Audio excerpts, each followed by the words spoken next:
Hello, আসসালামু আলাইকুম। এই হলো জাবালে নূর বা আলুর পাহাড়। এই পাহাড়েই হজরত মুহাম্মদ সাল্লাল্লাহু আলাইহি ইসলাম ধ্যানমগ্ন অবস্থায় থাকতো। এখানে নাজিল হয়েছে আমাদের পবিত্র কোরআন। পবিত্র কোরআনুল মাজিদ এই জায়গায় প্রথম নাজিল হয়েছে সূরা আলাকের প্রথম ৫ আয়াত।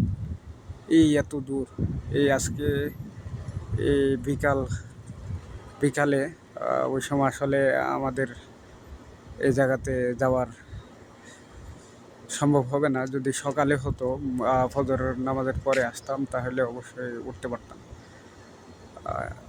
চিন্তা করা যায়, আর ওই জায়গায় হযরত খাদিজা রাদিয়াল্লাহু আনহু প্রতিদিন আমাদের নবী করিম সাল্লাল্লাহু আলাইহি ওয়াসাল্লামের জন্য খাবার নিয়ে যেতেন ২-৩ বার করে।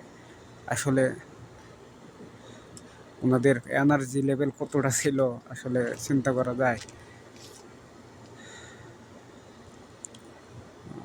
এই যে ছোট, ছোট ঘরের মতো দেখা যায় ওই জায়গায়। ওই জায়গায় যায়া তারপরে নিচে নামতে হয়।